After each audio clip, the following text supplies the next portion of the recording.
Welcome to the Business Bites Podcast, the podcast for busy entrepreneurs.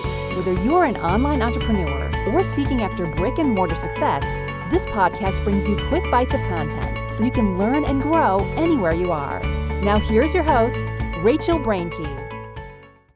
Hey guys, thanks for joining me today on this episode of the Business Bites. I am Rachel Brainke, your host, and today I am super excited to talk to Michelle Green from the Business of Baking. We're going to dig in a little bit about learning about business stuff, of course, but going from hobby to business, how to make the jump to business owner, and I actually just love the fact that Michelle has made a business around cake because I love to eat cake. So, and she likes to make and talk about the business of cake. So right there, we're best friends. Thank you for coming on, Michelle.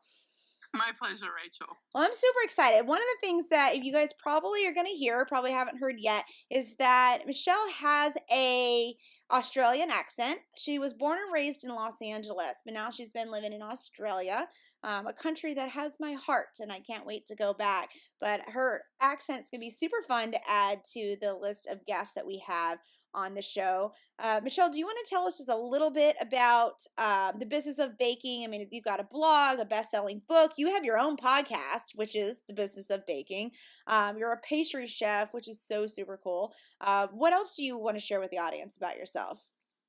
Probably that I actually started out life in a completely different career, and then I did jump over to the pastry and cake world. And the current, what I do currently with the business of baking kind of was born out of owning my own cake business. So I owned it for 10 years and I loved it, but I was getting like so many phone calls from people going, can I pick your brain? How did you make it work? Whatever. So it's funny, I kind of consider this like my second career out of cake, even though I like to joke that I'm retired from the baking part. It's funny because that's honestly how all of my stuff came about. I was a business consultant before becoming a lawyer, and it all came from people just asking me questions and me offering unsolicited feedback sometimes. And so it's interesting because I feel like I live parallel lives as well. I still actively practice law, but then I'm teaching about it over here, and I love that you're able to combine that. I feel like you're kind of my soul sister there. And then I also see you have triplets. That is incredible. I'm just going to throw off all the questions that we had intended to talk about because now I want to know how do you get everything done with having triplets in all that you're doing?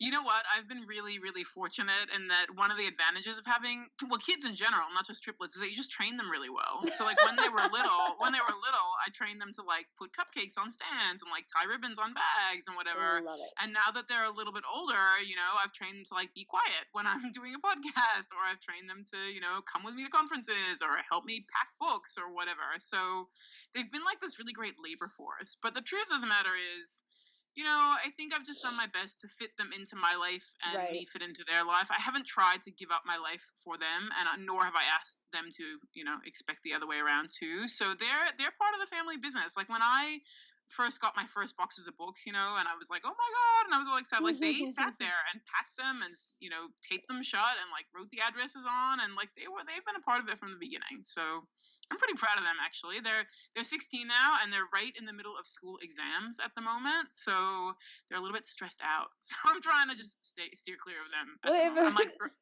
I just throw food at them and like hope they're going to be okay. Well, they have a really good role model. I think, I love watching the kids of entrepreneurs because they grow up with this entirely different perspective on life, and it totally benefits. I mean, all the kids that I've seen that have grown up under the care of men or women with these role models, they just see life differently and they process it, and they don't stick to a box. I think that's one of the things that I'm most excited about with my 5 kids is that going through school, I think sometimes they're taught, oh, you need to choose this career, that career, this career. I like being able to bring to them, here's an idea of being a lawyer, but here's a twist of how it's on my own rules. It's my own game over here.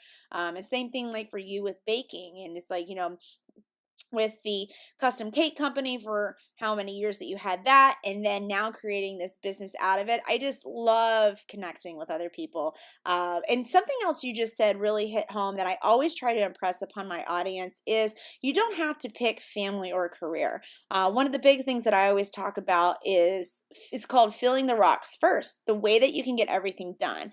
And family is one of those rocks that goes in this vase. That vase represents my time. I only have a certain amount of time, and I always try to fit my rocks in of my family and myself, and then the sand that I pour in after the rocks is all the business stuff. And so I love hearing you having the kids, doing the tags on the cupcakes or the book stuff.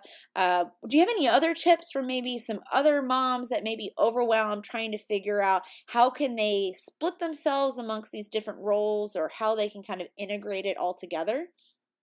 I think that for me, one of the ways I kind of got through it all was simply acceptance. And I know that that sounds, maybe it's a little bit easier said than done, but I was like, you know Mhm. what? I'm just going to accept the fact that sometimes it's cereal for dinner.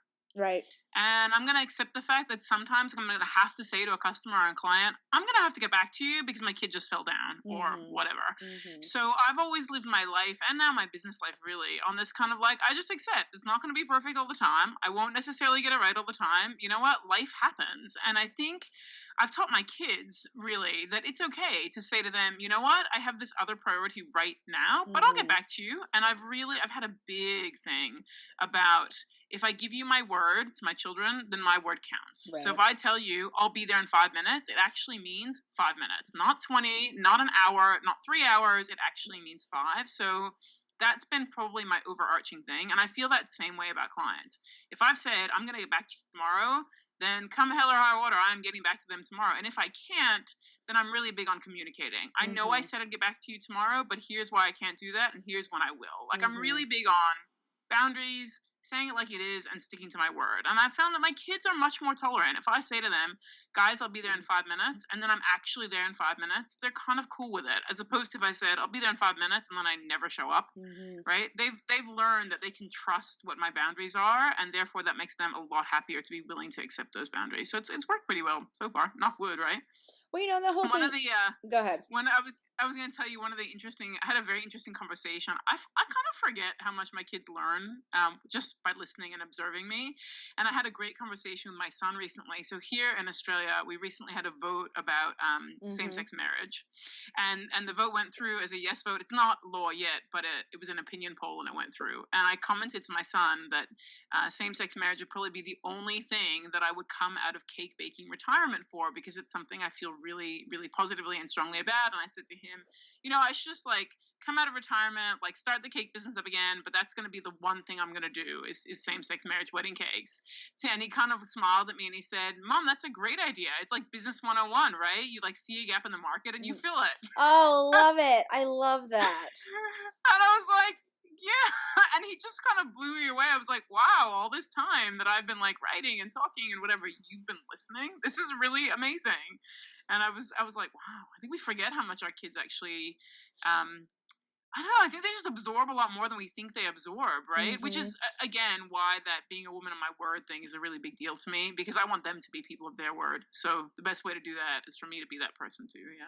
Well, I see that also paralleled with other entrepreneurs. I often forget, even though I'm talking to entrepreneurs and I personally am teaching entrepreneurs, I forget that they're seeing another side and they're learning something else than what I'm actually is coming out of my mouth. I could be teaching them the legal and this business strategy stuff and everything. And it's so funny because I'll stand up in front when I came to Australia. I got up, gave the keynote, talked about all this stuff, and then when people ask questions, they're asking things like this: how do you manage your kids and your family and all this? And I'm going, did you not listen to me for the last hour?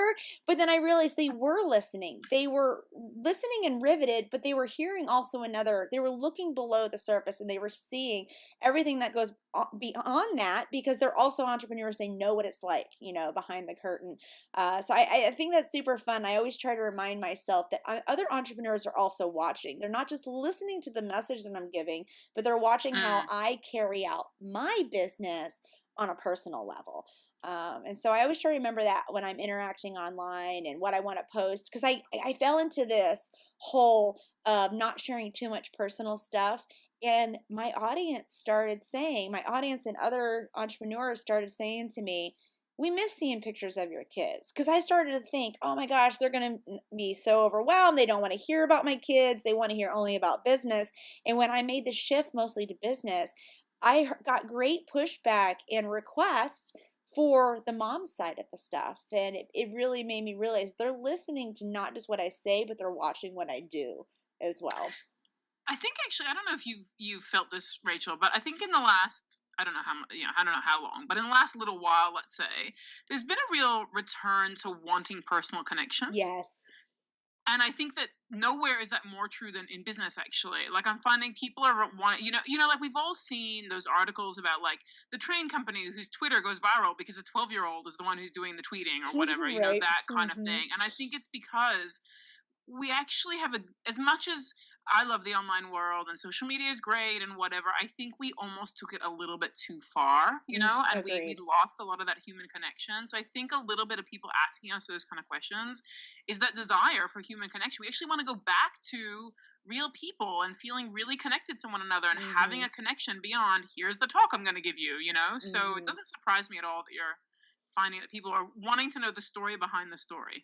It's interesting you say that with the timing of this podcast. I had a funeral for my last living grandmother last week. And one of the things that I thought about when I was standing at the funeral, besides I was going, oh my gosh, my parents are like next in line, was this whole idea of I fell into this fallacy of believing that the social media presence and the online engagement that I've been giving, whether it's with family, friends, or just fellow entrepreneurs, I was thinking I was using the most efficient way to connect. And I realized standing there that I really wasn't connecting and cultivating relationships.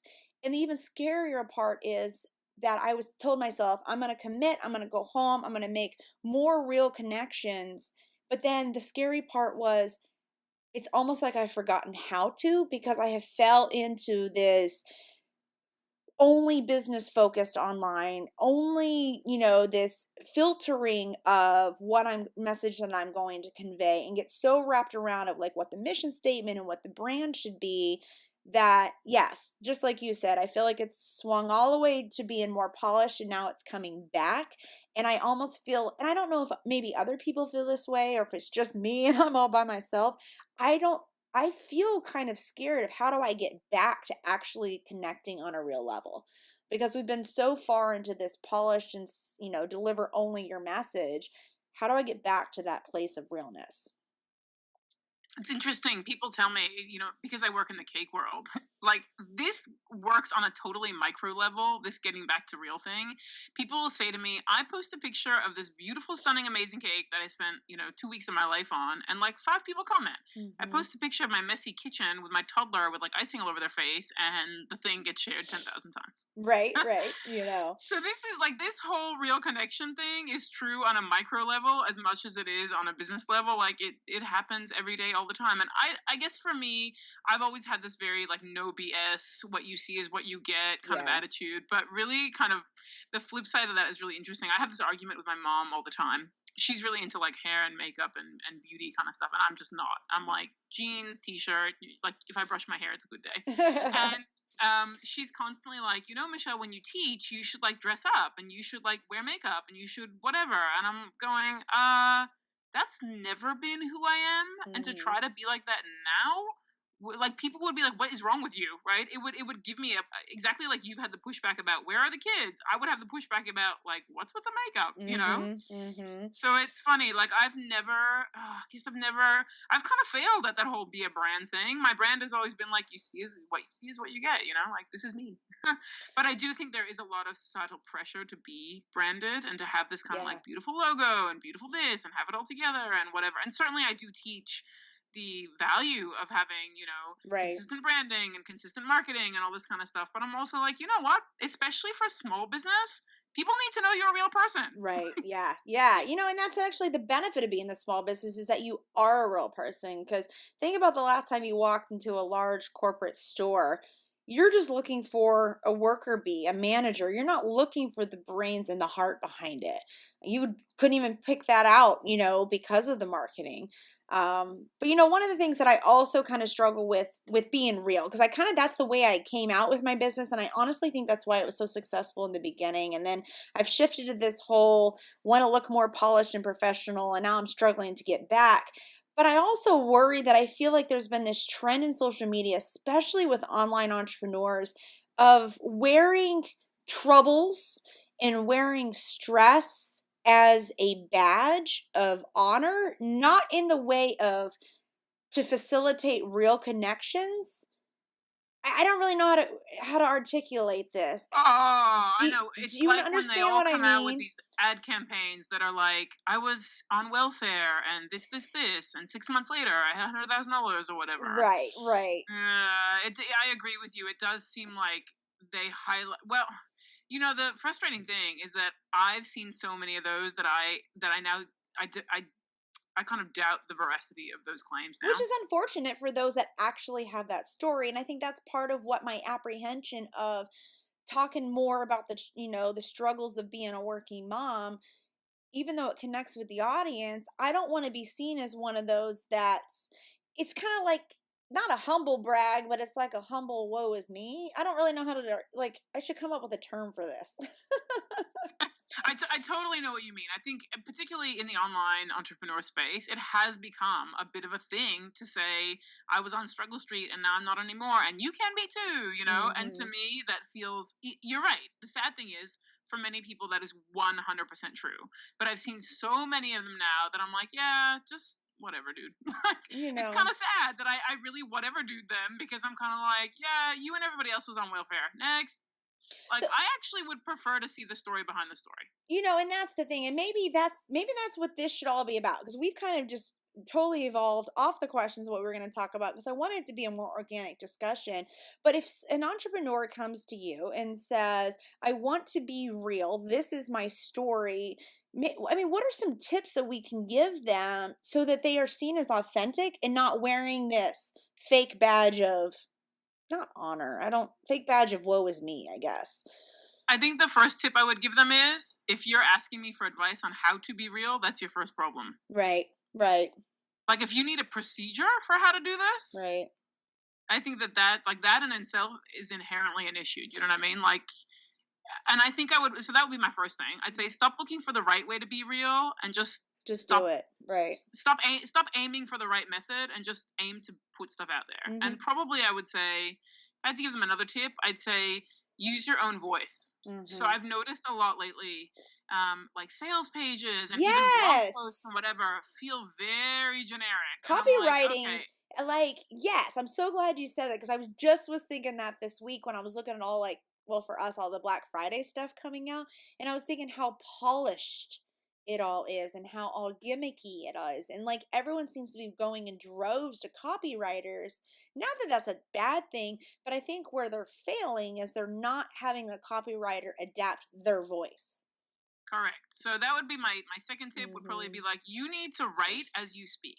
And in Hmm. fact, I have to say, Rachel, that's um, one of my really big things that I'm super proud of is that when people come and learn a live class from me, one of the very first things they say is, you sound exactly as you write.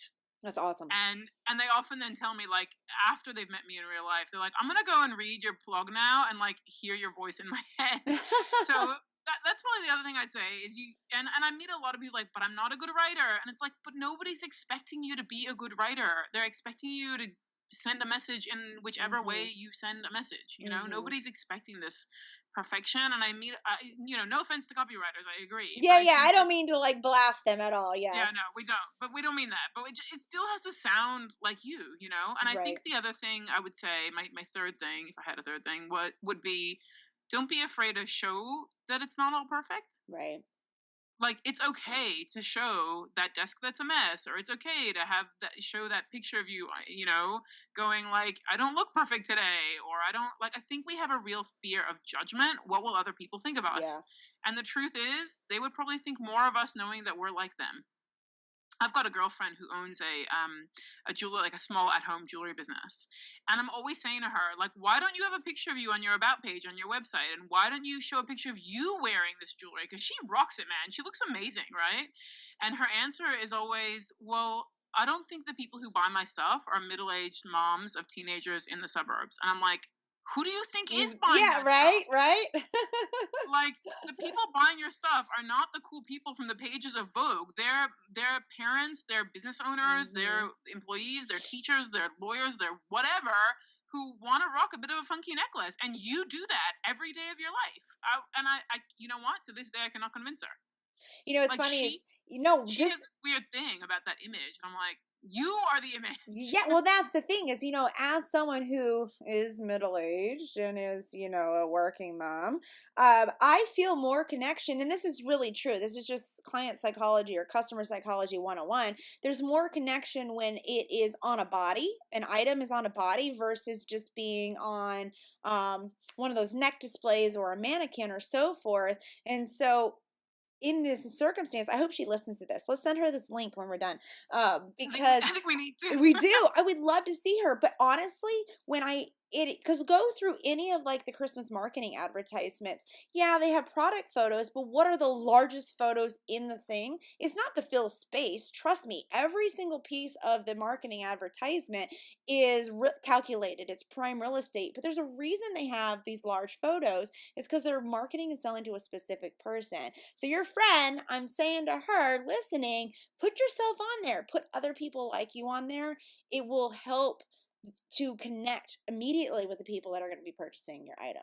Yeah, so it's interesting that she thinks by hiding she's doing her business a favor, and I'm like, no, people want to see real people. Like, Yes. you need to be out there. And she's like, what are they going to think of me? I'm like, what they're going to think of you is that you are unlike that, or you're like them, sorry, and so therefore they're more inclined to buy it. Like, hello. So I think if I had somebody who was like, okay, how do I be more authentic, I'd say that, put yourself in the picture, literally and figuratively. Put yourself in the picture.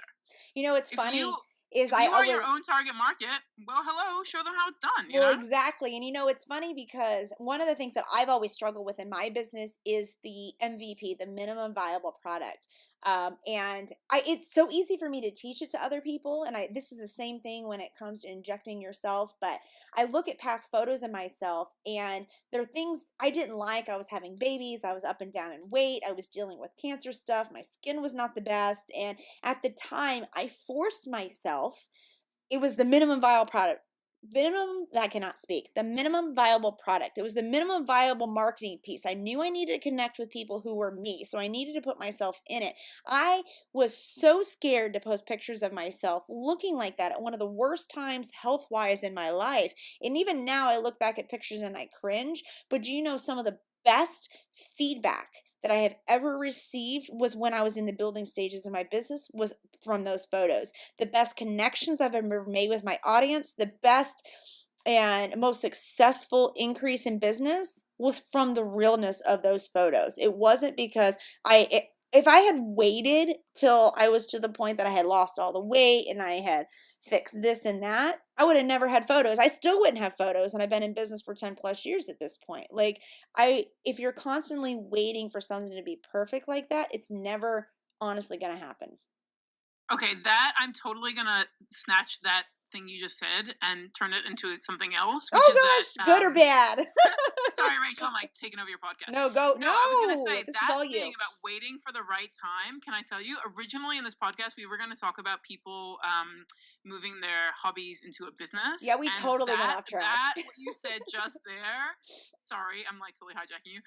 That what you said just there is totally a thing. About moving hobby to business, and we don't have to talk about this, but I just want to make the point. I just want to make the point that people say to me all the time, I'm like, why haven't you turned that into something? Why haven't you whatever? And they're like, oh, I'm waiting. Exactly. I'm waiting till I'm skinnier. I'm waiting till I'm richer. I'm waiting till I find a new man. I'm ready, or a woman or whatever. I'm waiting till I this. I'm waiting. And I'm like, you know what? Time is just ticking, man. Like, and when you get there, it's not going to be better. And I lost an ocean load of weight about 10 years ago now.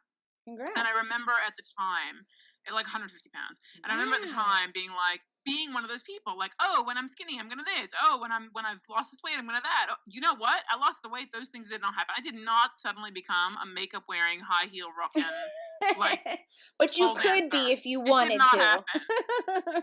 You know, the truth is I could have been at that weight too, Right? because there's No, nothing yeah, about being overweight which says you cannot wear heels and wear correct. makeup and pole dance. So honestly, I don't know. I was just kidding myself back then, right? Right. But it's really interesting to me how I meet people, and very often I'm like, "Hey, haven't you done that? Why haven't you done that thing?" And they hang their future on something which genuinely is unrelated to their future, And I'm going to right? add on to that a little bit. Earlier, you were talking about acceptance.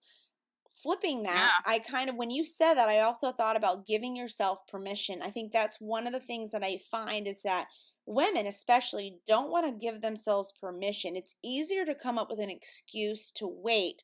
Oh, I'm going to wait till the kids are in preschool, which is nothing wrong with that if you're wanting to commit your time, but don't let it be an excuse that is actually manifesting out of your fear. Let that actually be the reason why you're delaying business. Or there just always is going to be an excuse because they don't want to give themselves permission to enter into something that is super scary. Going from hobby to business, or maybe it wasn't even a hobby, but just became a business idea and you want to act on it, they get paralyzed in fear, and it's easier to make excuses than it is to just commit and give yourself permission. Oh my goodness, 100%. And you know what? We see this fear of commitment thing everywhere.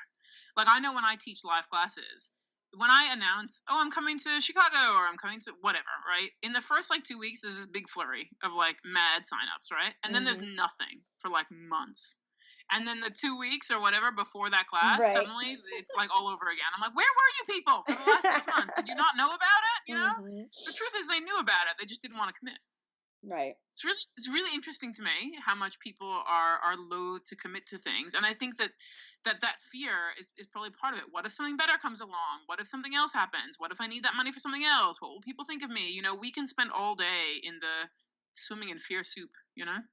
And it's I have someone that's in a close family member in my life that I've always strove to have their approval and recognition. And I actually, within the last week, this has been like an earth-shattering week for me. I've realized that that's never going to happen. And they said something to me, and it was to the effect of, "You're lucky you are where you are." And I got pissed, Michelle. I got pissed in that moment because, yeah, I may have had some circumstances in life that afforded me more privileges, but I'm not lucky. I didn't just wake up and have a top 10 iTunes podcast. I didn't just wake up and have this business. I didn't just wake up and just the stars aligned and it all happened. I worked for this shit. You know what I mean? Like hard work, put in the elbow grease. We're talking 23-hour days. Yes, 23-hour days in the beginning. I don't even know how I did it. That was more coffee than was probably legal for me to intake. But it was all about designing what I wanted to do. I have been afforded opportunities. People have come into my path that have helped to springboard it. Doors have closed, doors have opened. But I think the most important thing is that this whole life by design. I used to think those little cliches were a bunch of crock. And it just hit me within the last few weeks is that I made a plan.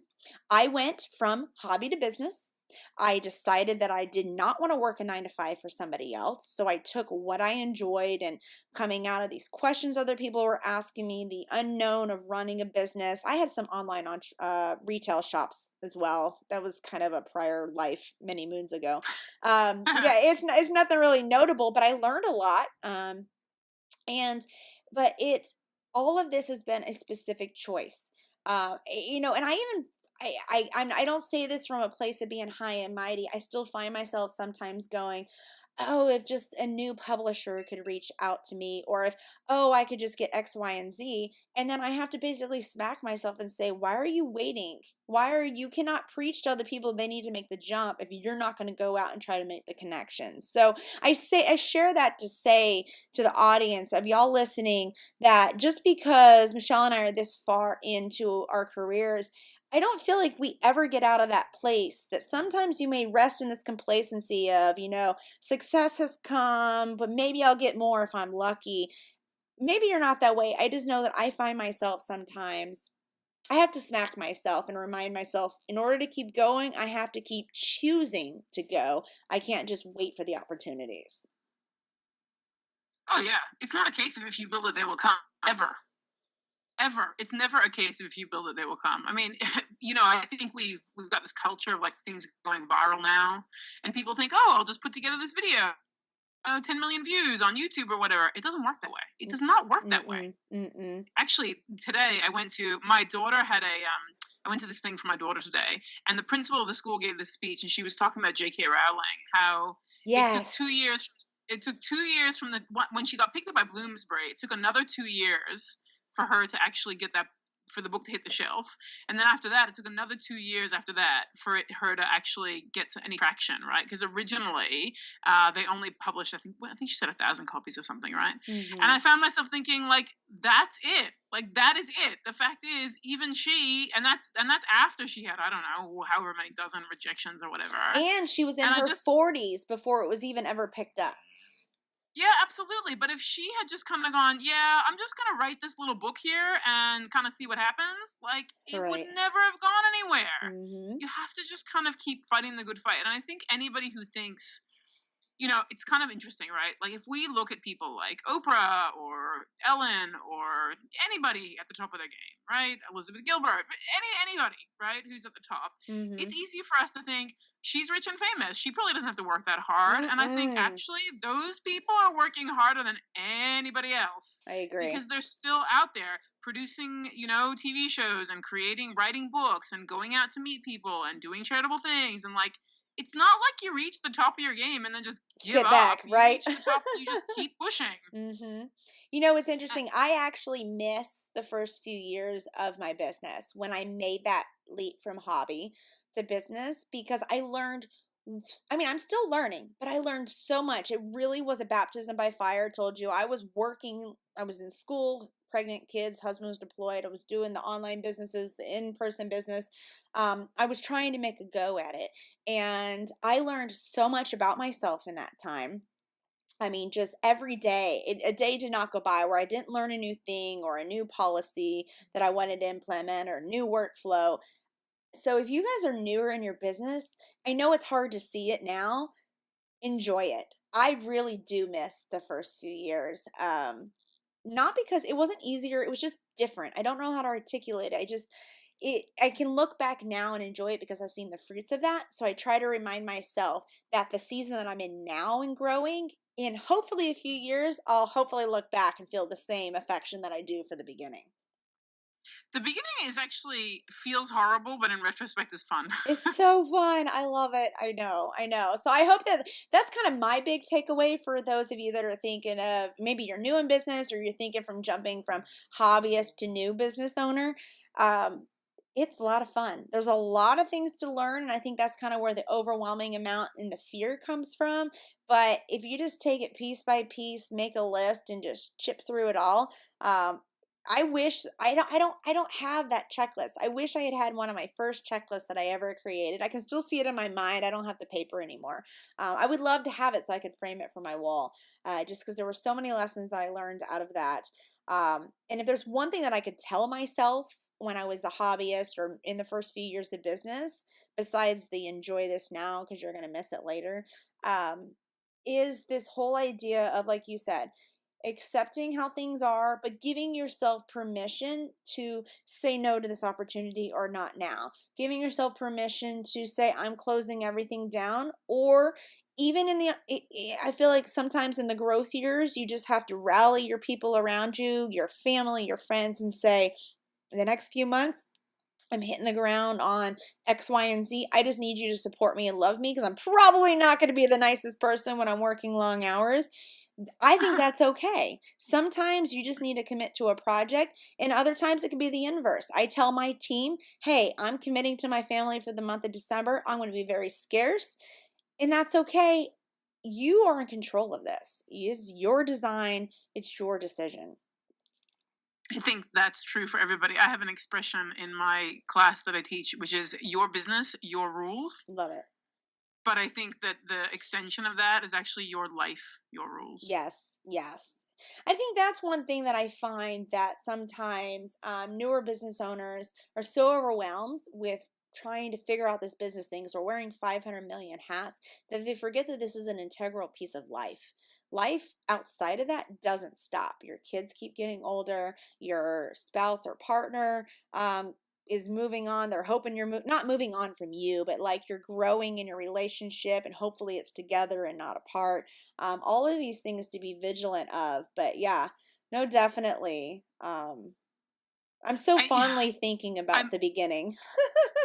Yeah, it's funny. Like listening to you talk, I'm like, oh my god, those are really hard days. And you know what? They're hard now, but they're just different kind They're of hard, different. right? Hmm. And it's sort of like parenthood. You know, like when they're little, triplets, not triplets, any kid, single Ah, kid, whatever. triplets. Ah. When they're little, it's really labor intensive, and you've got no idea what you're doing. You're like, I hope this kid makes it to the next day because honestly, I really don't know what's going on here.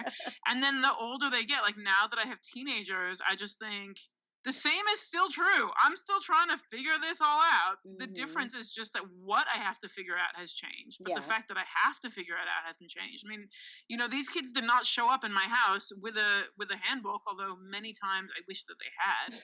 So I think growing a business is like growing a kid, right? Raising a child. You don't know what the hell you're doing, but at every stage and at every age, you're just learning again different parts of it, like figuring it out as we go along, pretty much, and hoping we're all going to be okay. Is true for parenthood as much as it's true for businesshood, you know? Well, and So, that's yeah. something I think is good to kind of embrace if you're on the cusp of jumping into business or if you're newer. It's also okay if you recognize that you don't want to do it. I think that's one of the things I see in entrepreneurs. Sometimes because it is such a big buildup in the beginning, they get overwhelmed and scared and stressed out, and there is no real handbook for it. No matter what everyone tries to sell to you, no matter what Michelle does or I try to sell to you, there's no real Yeah. handbook. You have to take what's out there and kind of spin it for yourself. But there is also a point that I see some entrepreneurs, they're so unhappy, but they're afraid to give it up. They're afraid because it's going to look like failure. To me, you recognizing that maybe entrepreneurship's not for you, being able to say, this is not for me, I want to do something else, is way more powerful and stronger than if you're trying to power through. And I'm not talking about in the moments where you're so tired and you're overwhelmed. Those days are going to happen. But if you're consistently finding that you're unhappy, it's affecting you, your health, your relationships, and you're just not in it to win it, it's okay to walk away. I think a lot of times people feel like the commitment to become a business owner is finally, once you make it, you have to do it. And that's not true.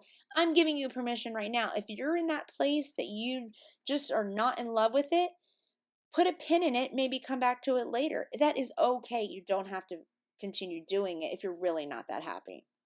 This is a major problem in the cake world, and I would venture to say in the creative arts Oh, world. yes. And why this is a major problem, in my experience, is because the vast majority of people I meet in creative industries don't go into business because they wanted to.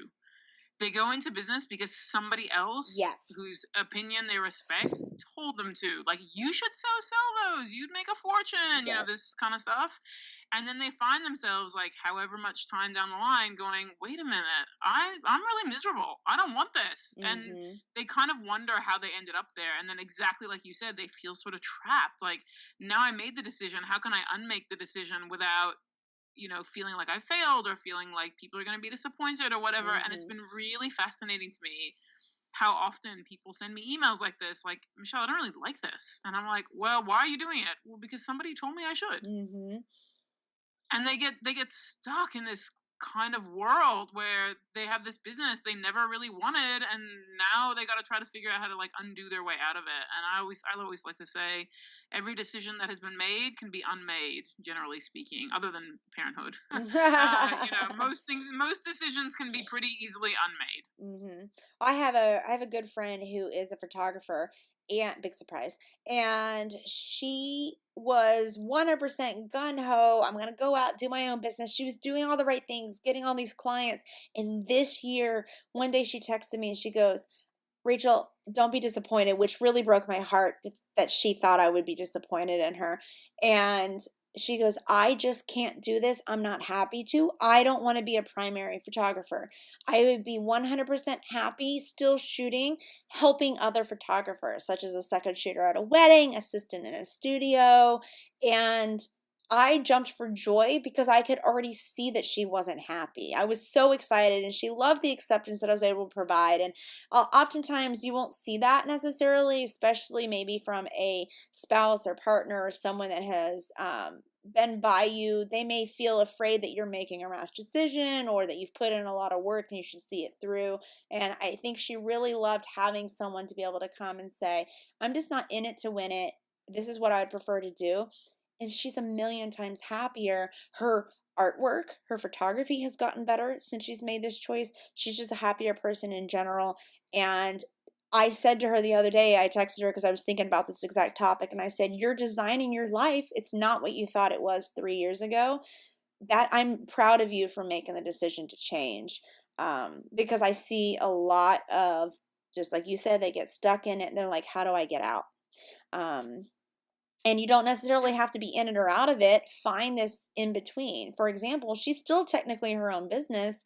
She's just not soliciting clients. She's helping other people with their clients.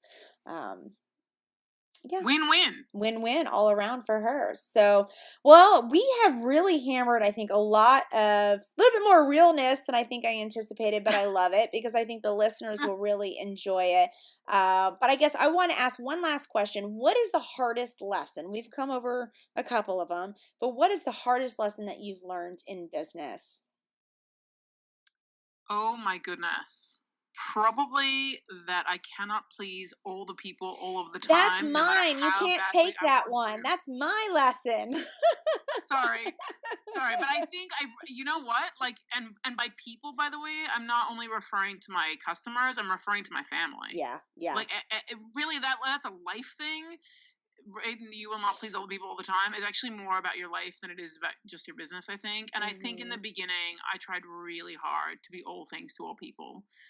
And I just realized how that was kind of soul crushing, you know? And that's how I came up with that thing about, if I make my kids a promise, I'm going to stick to that promise, because I was trying to do that thing of work-life balance, which frankly I think is absolute rubbish. I'm with you. But I was trying to do all these things, and I'm like, this is just dumb. Instead of being good at something, I'm crap at everything. Like, this is the worst idea. So probably that. And I think for creatives, who are at the beginning of their business and wanting to make some money, this is a trap for them, because a customer will call and say, so do you do this, this, this? And because they're kind of desperate for the order or desperate for the money or whatever, which I understand, they end up agreeing to do things that they're either not skilled to do or don't want to do or whatever, and then living in regret land. So it's a pretty common thing. I remember actually early on when I owned the cake business at the beginning, like, people used to call and be like, so do you make blah blah flavor? And I'd be like, and in my heart of hearts the answer is no, I've never made a whatever that is in my life. But I'd be like, yeah, of course, one of my favorites.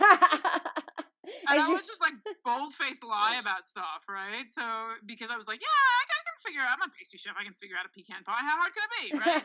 And the truth is I could figure it out, but what was the point of that? Right. Like, it wasn't serving them well, and it certainly wasn't serving me well. So what was the point of that, right? You know, I actually, this far into business, I'm still a people pleaser. So I'll have that impulse, like you just said, to say yes. And I have to stop myself even still. I know that, can remind myself there is great power in saying no and focusing only on certain things. But that impulse to please people never goes away. Oh, I just heard this thing on the radio the other day where they did some kind of study, probably for the 10,000th time. I feel like these studies come out every 5 minutes. But they did a study about how human beings really dislike choice, and that, like, the maximum amount of options you can give people before they get overwhelmed and upset is something like 4 to 6. Like, it's a really small number. And I had to kind of laugh at that when I think about my colleagues in the food industry who, like, have a menu or have, like, a recipe or something, or like a flavor board with like 10 billion things, and yet everybody still orders chocolate. Mm-hmm. Like, there's a reason for that, right? It's a human beings don't like too much joy. So it totally made me laugh that we kind of make a mistake when we feel like we need to be all things to all people and give people a million options. We think we're doing them a favor, and in fact, we're just stressing them out. I'm definitely one of those that I shut down when like the waiter is telling me the specials of the day at like 3. I'm like, okay, just stop. Like you lost me on like the first word. Like I'll just have my usual fajitas or whatever. Like I just, but it's true. Your customer shuts down if it's not delivered the proper way or if it's way too many choices. Like for me, there were a whole bunch of articles about Steve Jobs and other successful CEOs floating around about how they have a uniform. I have a uniform. Oh yeah. I wear the exact same thing, not the exact same clothes, but like the exact same shirt, just in different colors and pants every single day. Yeah, well, who wants to have to think about that stuff, man? Not me. I Like, mean, you and I are like kindred spirits when it comes to that. Some people listening may thoroughly enjoy that, but then I have other things that I would love to have choice on. It all just boils down to what your time capacity and your willingness is, and so that honestly, that right there would probably be what my hardest lesson that I learned is knowing my limits on things. Maybe I do want to learn something new, learn to make that new flavor, but if I don't have the time, at what expense am I going to do it? You know what I mean? Like, it's super easy in the beginning, like you're talking about offering 500 flavors because you're out of fear of not having the money. You need the money or you're going to lose a customer. But then I started noticing while I'm committing to that, and this circles back around to what we talked about at the beginning of this episode. If I'm committing to learning that new flavor, that time has got to come out of somewhere. And yep. I'm not proud to say a lot of times that came out of my kids' time, and I regret that. I luckily learned that lesson fairly quick. I still have to remind myself sometimes, but it goes back to, like I was talking about, filling the rocks. I put my family and myself as the rocks first, and then I try to pour the sand, which is the business stuff, and all of these people who I want to please in afterwards. But that was a hard lesson in the beginning, and it's something I still remind myself all the time to keep myself sane. So, Yep. And I think we learn these things as we go along. that's the thing. Right. There's no ceasing of learning that at all. Yeah, that's it. We just learn these things as we go along and hope that we all figure it out. And we do. That's the thing is I like to look at other people's Instagrams, Facebook, and their websites. I like to know what they're doing, but I limit myself. I have like an egg timer. I don't spend too much time because then I start falling down the hole of, oh my gosh, look how many followers she has. She must be doing this. She must be doing that. And it starts sucking the joy out of what I'm doing. It starts stressing me more. Then it starts shifting everything in my vase. I get scared that I'm not doing enough, and I start taking away from these other areas of life, and I just end up not having a happy quality of life, which was the entire goal of me starting being an entrepreneur in the very beginning. That's it. That's it. It all comes full circle. We all learn what we didn't. What the end lesson is. We don't know what we don't know. Exactly, for sure. Well, Michelle, thank you so much. We went a little longer, but I think this was great. This is a little different than the platform and the kind of setup that we've had in the past. I really love the real talk that we were able to have. I hope that listeners, you're going to take some of this permission to give yourself permission, the acceptance, figuring out that whatever season of business that you're in, how you can make the best of it, take those lessons, move forward to the future. You will continue to grow. I don't know if you know this, Michelle, I compete in Ironman triathlons, and I kind of equate business to the exact same thing. There becomes a point in the race where you literally just telling yourself, just keep moving. Just keep moving, and you will your legs to just keep going towards the finish line. And I really find that business, sometimes when it's not happy, it's not fun, and it just hurts. Unless you know that you're going to pull the ripcord and get out, you just have to keep moving to the end. So I hope that Michelle's tips and my tips today have helped you guys. If you want to check out Michelle's stuff, which I really hope you do, businessofbaking.com. She sells the Instagram Business of Baking. We've got Facebook of BizBake. I'm going to stick all of this into the show notes for you guys. You can check that out at businessbitespodcast.com. And you can also learn how to start a cake business over there. But if you guys do it, you have to promise to send me cake samples so that I can test them out and let you know how the flavors are. So thank you, Michelle. Don't send me any. I've had enough. I'll take them all for you. I'll take them all. So thank you, Michelle. Thanks for joining Rachel on this episode of the Business Bites. For show notes, a list of recommended tools, or referenced episodes, you can find them at businessbitespodcast.com. Until next time.